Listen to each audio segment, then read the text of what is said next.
Hola, ¿qué tal? Yo soy Susana Sáenz y les doy la bienvenida al segundo episodio de la temporada de la Liga MX de Arquitectura de los Negocios de White Paper. En el primer capítulo hablamos de su historia, el ascenso y descenso y los reguladores. Si no lo han escuchado, vayan a hacerlo. Pero hoy nos toca hablar del negocio, los derechos de transmisión, los patrocinios, las alianzas y la posible inversión de Apollo Global Management. Esto es Arquitectura de los Negocios. Recuerda darle seguir a nuestro canal de White Paper en Spotify, activar la campana para cuando saquemos un nuevo episodio y sobre todo dejarnos tus comentarios. Como les platicaba en el episodio anterior, la Liga MX tiene un valor aproximado de $2,000 millones con 18 equipos, mientras que la MLS, la Major League Soccer, tiene 3 equipos unicornios, es decir, que cada uno vale más de $1,000 millones.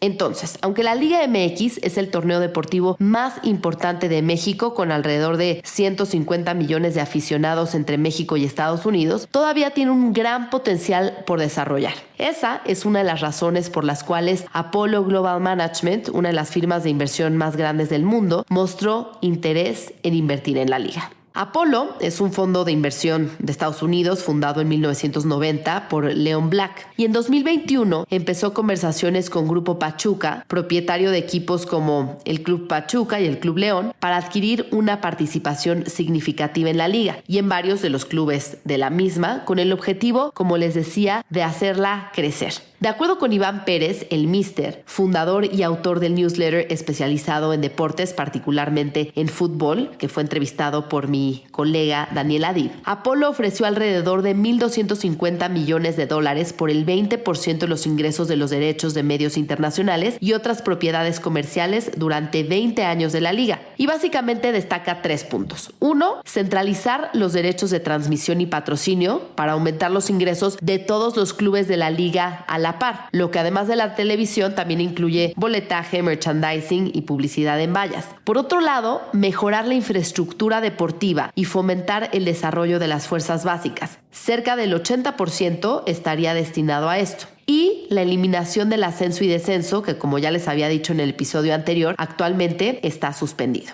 Y bueno, esta propuesta generó mucha polémica. Más adelante les diré en qué va este asunto, porque antes les quiero explicar cada una de las fuentes de ingresos de la Liga MX. Los derechos de transmisión son la principal. Después, los acuerdos comerciales con patrocinadores, las ventas en taquilla y la venta de mercancía dentro de los estadios, principalmente camisetas. Empecemos echándonos un clavado en los derechos de transmisión, que de acuerdo con la entrevista al Mister, estos representan el principal ingreso de los equipos en México y ha venido incrementando a lo largo de los años por las plataformas de streaming. Pero déjenme explicarles un poco más.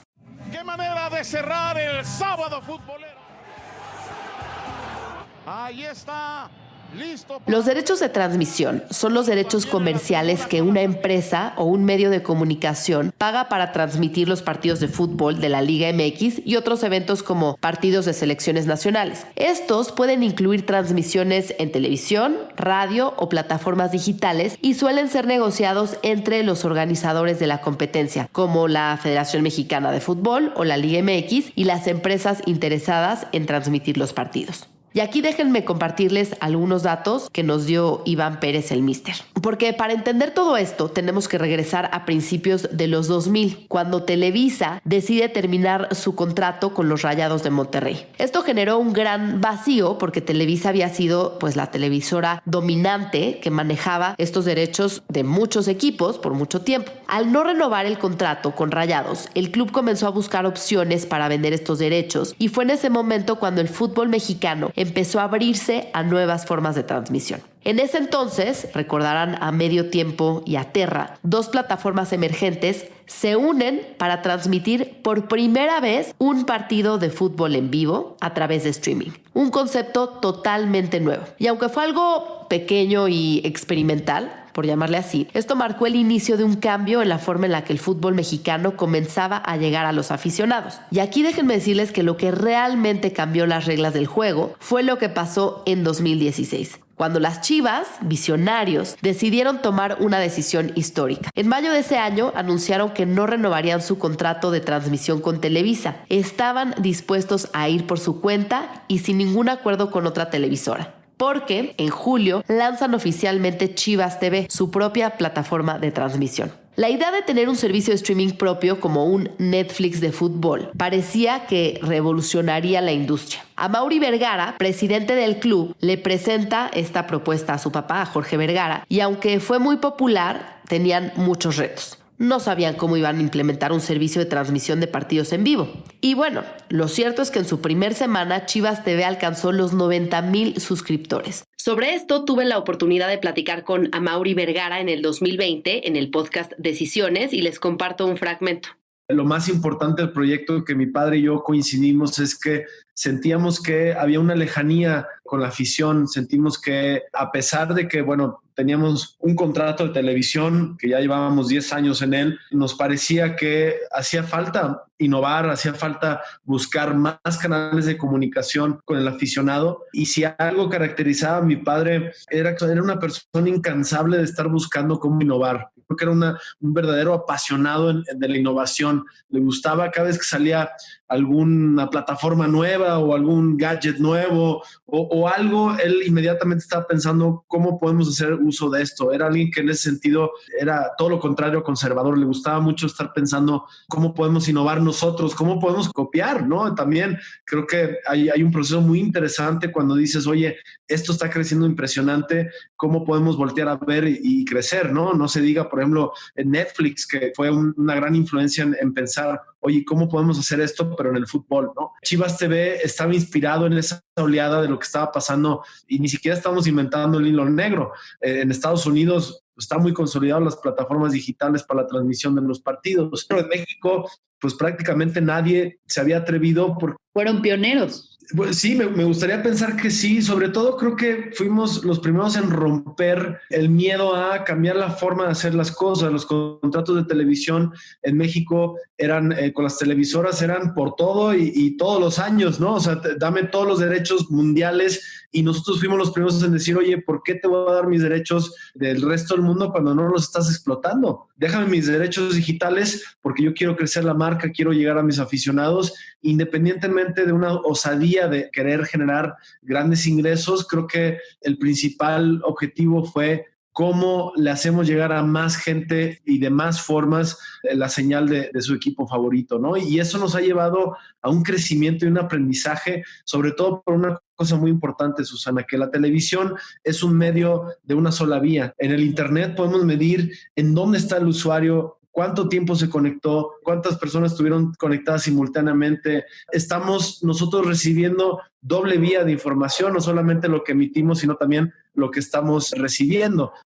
Pero obviamente hubo algunos retos. La demanda fue tan grande que la infraestructura no les dio para soportar la cantidad de gente que quería ver los partidos y entonces pues hubo muchos fallos técnicos, se cayó la plataforma, retrasos y por supuesto pues mucha frustración de los fans que habían pagado por esta plataforma y no podían ver los partidos. Pero esto fue solo el principio. Aunque el modelo de Chivas TV tuvo su parte de tropiezos, la realidad es que a partir de la pandemia el streaming en vivo para deportes comenzó a consolidarse y fue entonces cuando plataformas más grandes como Amazon, DAZN y HBO Max empezaron a adquirir los derechos de transmisión. Así, no solo Chivas, también equipos como el Pachuca y el León se unieron a esta revolución de transmisión digital a través de plataformas como Claro Sports y YouTube.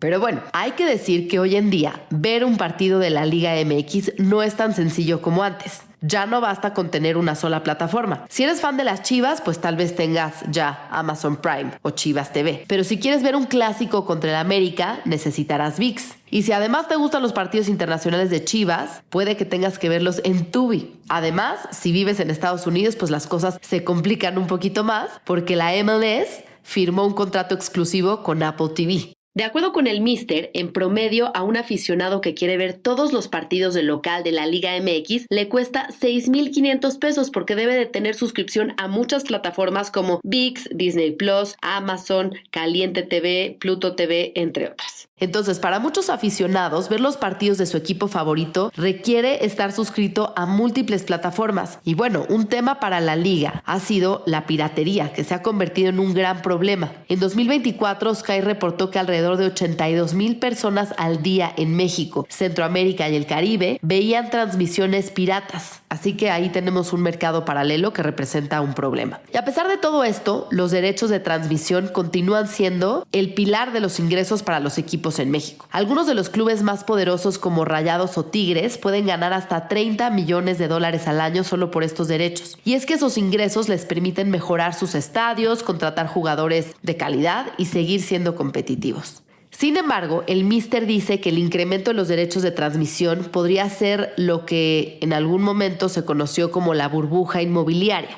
Es decir, si las plataformas siguen pagando cada vez más por los derechos y no crece la audiencia al mismo ritmo, podríamos ver una crisis similar a lo que sucedió con la industria inmobiliaria en algunos países. Así que el aumento de precios puede ser insostenible. Y aunque Televisa y TV Azteca siguen dominando el mercado, los derechos están más repartidos que nunca. Estas plataformas digitales se han convertido en una competencia real, pero también han generado conflictos entre los equipos, los medios y las plataformas. Porque algunos equipos como Rayados y Tigres tienen más poder debido a su alta asistencia en los estadios, lo que hace que su participación en los derechos de transmisión sea aún más valiosa. Pero ¿cómo está dividido más o menos el pastel? Hoy en día, ViX Plus, que es de Televisa, transmite en México los partidos del local de 11 de los 18 de la Liga MX, porque llegó a un acuerdo con las demás plataformas para retransmitir su señal en streaming. Además, Televisa transmite los partidos del América, Pumas, Toluca, Cruz Azul, Santos, Atlas y Rayados a través de TUDN y TV Abierta. Mientras que TV Azteca tiene los derechos de Puebla, Tigres, Mazatlán y Necaxa y a veces transmiten partidos de los equipos de Fox Sports. A su vez, Fox Sports, los de Bravos de Juárez y a veces transmiten partidos de los equipos de TV Azteca.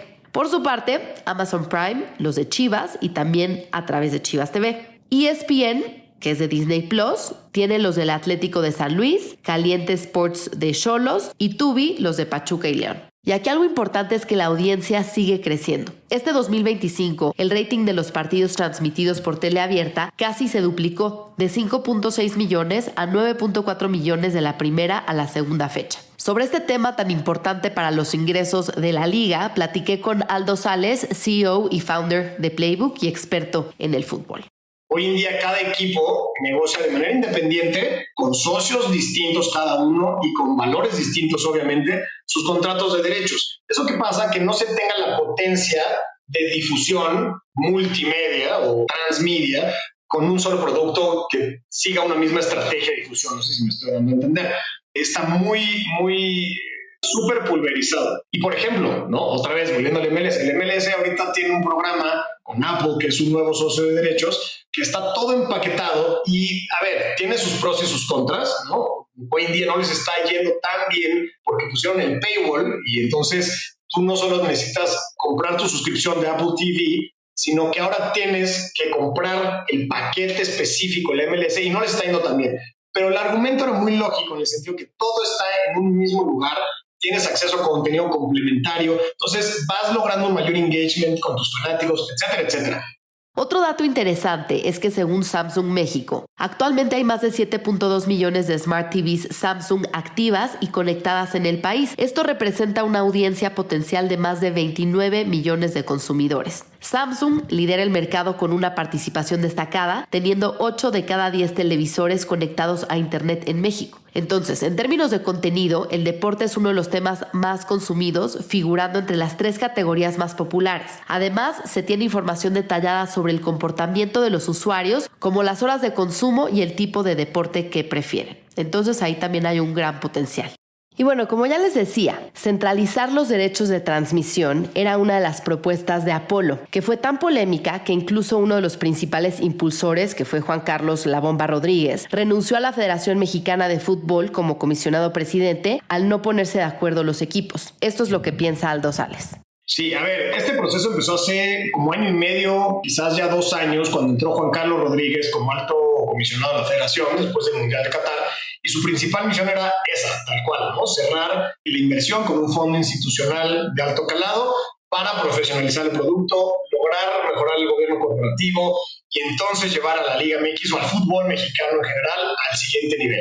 Hasta ahorita, como lo dices, no ha sucedido y honestamente no creo que suceda. Hoy, digamos, la política de toma de decisiones en la Asamblea de Dueños de la Liga MX implica en una decisión como estas, en una unanimidad, según fue negociado con el fondo. Entonces, ¿qué pasa? Pues de los 18 equipos, que por cierto no son 18 dueños, porque existe la multipropiedad y hay dueños que tienen más de un equipo, necesitan votar todos a favor. Eso no va a suceder, ya se tuvo una asamblea en la que más o menos quedaron mitad y mitad para hacer números cerrados. Y lo que sucede es que por un lado está un tema estructural. Hay equipos que por sus estatutos no pueden recibir una inversión. Pumas es una universidad, Cruz Azul es una cooperativa. Por estructura no pueden entrar a un proceso de la misma manera que entra otro equipo, el que sea, América, por ejemplo. Eso es uno. Pero por el otro es un tema de transparencia. Eso implica recibir una inversión de un fondo institucional como Apolo, en este caso, implica abrir tus cartas. Y muchos dueños no están incentivados a entrar en este juego de transparencia y reportar todo. Entonces, claramente no existe el incentivo para abrir sus cuentas. Eso por un lado. Y por el otro lado existe como un desbalance en incentivos también, porque al unificar los derechos de transmisión, si bien se está negociando como una especie de tabulador para que los que más audiencia tienen reciban un poco más y los que menos audiencia reciban lo propio, los equipos dicen, pues a mí no, los equipos grandes, por ejemplo, algunos dicen, pues a mí no me conviene porque yo mejor me voy por la libre y vendo mis derechos como yo quiero. De acuerdo con Aldo, además de unificar todo y vender el producto como uno solo, la Liga MX, se le estaba dando una evaluación de entre 10,000 y 15,000 millones de dólares, nada mal. Y se estaba negociando si era un tema permanente o temporal. Escuchemos cómo se ha dado en otros países. En la Liga Española, por ejemplo, CBC invirtió 2,000 millones de dólares por el 10%, y solamente tiene este deal por los siguientes 50 años. Es un contrato, digamos, de explotación de derechos, por llamarlo de alguna manera, y dura 50 años, lo cual es muy bueno porque después de esos 50 años, venga, ya eres dueño otra vez del 100% de tu producto, cosa que no sucede en cualquier levantamiento de capital, y en teoría, pues ya tu producto vale más. Ahí, por cierto, 3 equipos no le entraron, y esos 3 equipos se llaman Real Madrid, Barcelona y el Athletic Club. Pero bueno, Real Madrid y Barcelona no le entraron, y aún así la ronda llegó a su fin, dejando a estos 3 equipos fuera y, digamos, jugando con todos los demás. Justo hace unas semanas recibieron, digamos, el último cheque de esta ronda y muchos equipos han invertido bastante en infraestructura que abona una mucho mejor experiencia del fanático. Entonces, ya tenemos ese caso de éxito, incluso habiendo dejado fuera del deal a quienes no querían participar, y por tanto sienta precedente para hacer algo similar en México también. O sea, creo que la clave aquí está en pensar que no es o todo o nada, ¿no? Puede ser un in-between. Entonces, no sabemos qué va a pasar. Se ve difícil que se materialice esta inversión, pero ahora el presidente de la Liga MX, Mikel Arriola, recién nombrado representante de Norteamérica en la CONCACAF, se dice que presentó una nueva propuesta con la que se espera tener mejores resultados, así que estemos atentos. Ahora, ¿cuáles son las otras fuentes de ingresos de la liga? La segunda son los patrocinios. En la Liga MX, el porcentaje de ingresos que proviene de los patrocinios no es tan alto como en otros clubes internacionales, pero sigue siendo bastante relevante. En general, representa entre un 15 y un 30% de los ingresos totales. Y este porcentaje puede variar dependiendo del tamaño y la popularidad del club. Por supuesto que los más populares como el América, las Chivas, los Rayados y los Tigres, pues tienen mayor capacidad de negociar con las marcas y tener los patrocinios más grandes. Por otro lado está el nivel de exposición mediática, porque estos patrocinios incluyen acuerdos con marcas que aparecen en las camisetas de los jugadores, principalmente en el frente, aunque también en la manga y la parte de atrás, y acuerdos de naming rights de estadios, patrocinios de equipamiento deportivo y acuerdos de patrocinio corporativo para eventos y promociones. Además, algunos clubes pueden tener acuerdos multimillonarios con marcas internacionales que incrementan significativamente los ingresos por patrocinio. Un ejemplo es el América, con acuerdos con marcas como Cemex, Coca-Cola, Adidas, que están presentes en su camiseta y en diferentes activaciones comerciales. Al respecto, hablé con José Carlos Elizondo, director general de Voit, una marca deportiva que se ha posicionado como uno de los patrocinadores clave en el fútbol mexicano. El espacio de patrocinio en las ligas, como te comentaba, es el principal activo, ya que otros activos como lo que puede ser la taquilla en los estadios, los derechos de televisión, las vallas donde pueden poner publicidad en los estadios, todo eso normalmente, y en el caso de la Liga MX, lo controlan los equipos. Es decir, por ejemplo, Chivas, su uniforme es Puma, tiene un patrocinio Puma, su estadio se llama el Akron, eso es un ingreso de Chivas. Chivas tiene Chivas TV, donde ponen todos sus partidos a través de su red y cobra membresías a quien se suscribe. Chivas tiene 100% el control de eso. Sin embargo, los patrocinios de la liga, por ejemplo, el nombre de la Liga MX BBVA, ese es un activo de la liga, el naming. Otro activo es el balón, en nuestro caso, ¿no? El balón lo reparte las ligas. Entonces, normalmente existe como un empujar y tirar entre los equipos y la liga sobre qué le pertenece a quién. Cómo han evolucionado en los últimos años, la Liga MX ha cobrado mucha relevancia, mucho poder, más que nada por el mercado en Estados Unidos, la oportunidad de vender la liga allá, las televisoras allá, y eso le ha dado bastante poder de empezar a centralizar más de estos activos, ¿no? Inclusive los derechos de televisión en Estados Unidos, por ejemplo, todo lo controla la liga, ahí sí están todos centralizados y se venden juntos. Sin embargo, los derechos de televisión en México, en otros lados, siguen separados. En el tema de los patrocinios, pues esta relevancia internacional pues también ha cobrado bastante, porque pues de cierta manera hace que el patrocinio tenga mucho más valor y de la misma manera pues también se encarece. Y nuevamente todo es un empujar y estirar. También sabemos que aunque después de COVID hubo un boom donde la liga rompió varios récords, tanto de espectadores en los estadios como espectadores en televisión, pues esto en el último año ya empieza a ir de bajada y lo hemos visto también en otras ligas donde pues hay más competencia, con más deportes, por tratar de recaudar más patrocinadores, por vender más espacios. Entonces antes un solo patrocinador, digamos quien tenga el naming, podía controlar muchísimo, tener mucho acceso a pues, realmente toda la liga, pero pues cada vez para la liga poder seguir recaudando empieza a romper los patrocinios, los activos que tiene un poquito más. Empieza, por ejemplo, ahora ya hay como el coche oficial de la Liga MX, que creo que firmó con Nissan. La liga está con BBVA, la parte de bancos, también ya firmaron creo que con Caesar's Pizza para unas cosas en Estados Unidos. Hay más patrocinios. La liga empieza a crear más activos para depender menos de un patrocinador en específico y empezar a tener el coche, la pizza, el banco, pues en el caso del balón, los uniformes de los árbitros, etcétera, etcétera, con más patrocinadores. Esa ha sido una de las evoluciones más grandes de los últimos años. Pasaron de ser, yo creo, como 4 patrocinadores principales a, pues yo creo que como 10. Y del otro lado es, de lo que hablaba al principio, la centralización de los derechos. No, ahí, como digo, siempre hay una empuja y tira con los equipos. De repente quiere la liga tener cosas más sobre control, patrocinios que tradicionalmente no controla, ahora controlarlos en lugar de que estén divididos por equipo. Cada vez hay más oportunidades para las marcas de conseguir patrocinios en más ligas, más eventos deportivos, ¿no? La industria deportiva ha crecido muchísimo, tanto en el fútbol como en otros deportes, en otros juegos. En México creo que recientemente lo hemos visto mucho con el boom en el béisbol. También la liga de básquetbol ha crecido bastante, la LNBP. Entonces, esto pues es un poco como lo anterior, ¿no? La liga trata de depender menos de los patrocinios, entonces divide los patrocinios, divide las propiedades que tiene para vender, mientras que del otro lado los patrocinadores pues también tienen donde ir a buscar otras oportunidades de patrocinio y donde pues también ellos poner sus recursos. Obviamente en el caso de México, la Liga MX sigue siendo la liga más grande, la liga más vista, la más relevante del deporte que más se juega en México, por lo que la Liga MX tiene bastante poder. Y el valor de la liga también ha subido, como se ha vuelto también bien popular en Estados Unidos, como el fútbol está creciendo en Estados Unidos, y la liga tiene un producto que ir a vender a Estados Unidos que para las marcas puede ser muy importante. Sin embargo, pues también el fútbol mexicano en específico, aunque se ha limpiado yo creo que mucho en los últimos años, ¿no? No sé si recuerdas, pues después del mundial pasado y el comportamiento de lo que fue los fans en varios partidos, ahí pues hubo temas como que también patrocinador, pues en muchos casos uno puede cuestionar si quiere estar involucrado, y para muchas marcas, especialmente las marcas que no están alrededor del deporte, entonces en este caso no es el caso de Voit, sí lo toman mucho en consideración eso. Además, como habrán visto o verán, el balón de la Liga MX es marca Voit. José Carlos nos cuenta al respecto. Nosotros para estar presentes en la liga tenemos que tener un balón aprobado por la FIFA que es apto para competencias profesionales de alto nivel. Esto pues requiere realmente tener un muy buen producto, desarrollar tecnologías para poder tener esa certificación. Definitivamente le da un alto reconocimiento a la marca y misma que se puede extender hacia otros deportes, ya que pues es un sello que la marca crea productos de alta calidad.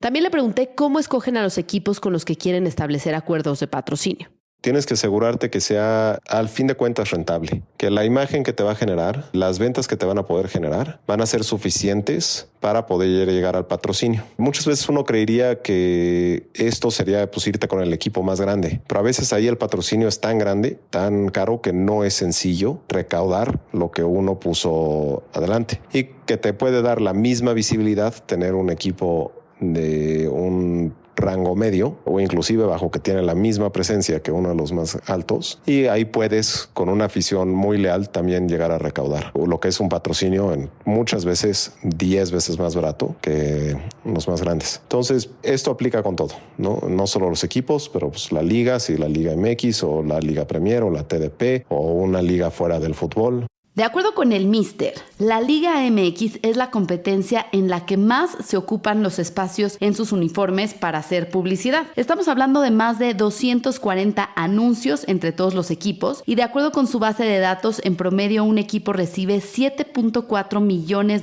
al año por la publicidad en su uniforme. Y bueno, este patrocinio principal en el pecho de la camiseta puede costar entre 35 y 100 millones de pesos mexicanos por temporada en equipos grandes y las marcas que predominan son de sectores como construcción, alimentos, grupos financieros o bancos, marcas de coches, autopartes, aceites, tiendas de conveniencia, marcas del sector salud, transporte, aerolíneas y marcas de casas de apuestas. Los equipos también ganan dinero por la venta de boletos para los partidos, sobre todo en los de alta demanda como los clásicos y partidos de la liguilla. Aquí quienes más ganan son equipos como el América, las Chivas, Tigres y Monterrey, que llenan sus estadios en la mayoría de los partidos debido a la alta demanda y la capacidad de sus estadios en algunos casos con capacidad superior a las 50,000 personas, con lo que los ingresos pueden superar los $100 millones al año. De esto también me habló Aldo Sales. Para que te des una idea, el año pasado la asistencia promedio de la Liga MX en estadios fue de 20,056 personas por partido. Pero obviamente es muy dispar si vemos que el equipo que más personas metió fue 43,544 personas, Rayados de Monterrey, y el que menos metió fue el FC Juárez con 8,980 personas. Entonces, muy dispares, pero son 20,000 por partido, tampoco es una locura.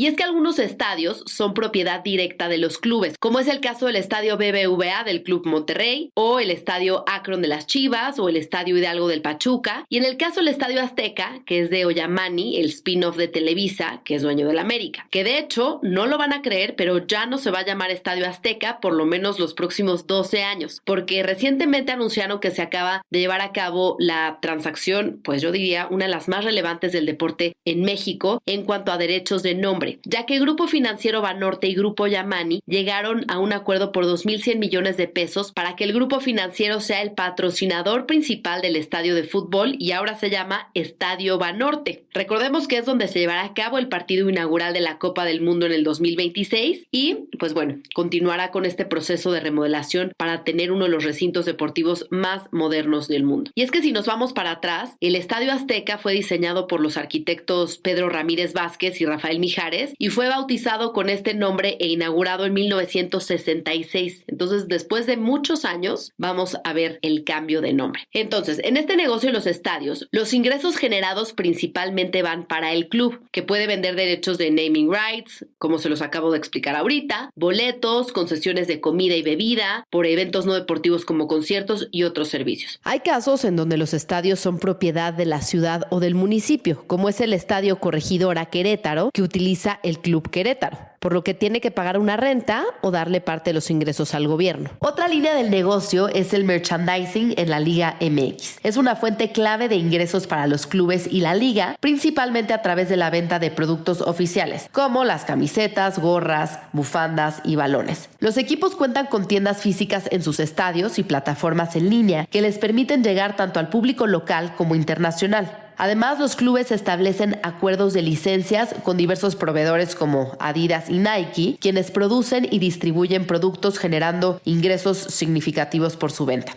Las colaboraciones con marcas externas como Under Armour y Coca-Cola también contribuyen al negocio al crear líneas de productos exclusivos o realizar promociones. Y bueno, los ingresos por merchandising varían según el tamaño y la popularidad de los equipos, con clubes como el América, las Chivas, Tigres y Monterrey liderando las ventas gracias a su gran base de seguidores. Estos equipos generan millones de dólares anuales mediante la venta de productos tanto en el país como en el extranjero, especialmente en mercados como Estados Unidos. Las ediciones limitadas de camisetas y otros productos, así como las campañas de marketing impulsadas por los patrocinadores, son estrategias clave que ayudan a diversificar el negocio de la liga. El Club América, de acuerdo con ESPN, se estima que sus ingresos por merchandising de jerseys llega a los $140 millones al año por las ventas dentro y fuera de su estadio. Las Chivas, al ser uno de los clubes con mayor cantidad de seguidores, no solo en México sino en Estados Unidos, genera también grandes ingresos por la venta de camisetas y otros productos.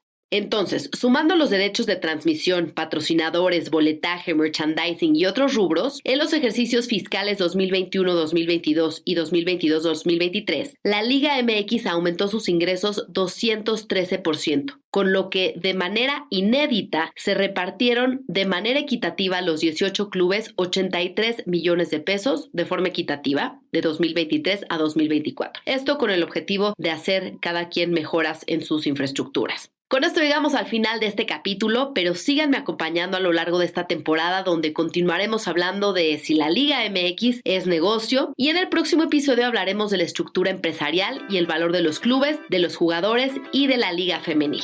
Este episodio fue escrito, producido y conducido por Susana Sáenz. En la investigación estuvo Daniel Adib y Lucía Jaime es la editora. No olvides darle seguir al canal de White Paper en Spotify y activar la campana para que te llegue una alerta cuando publiquemos un nuevo episodio.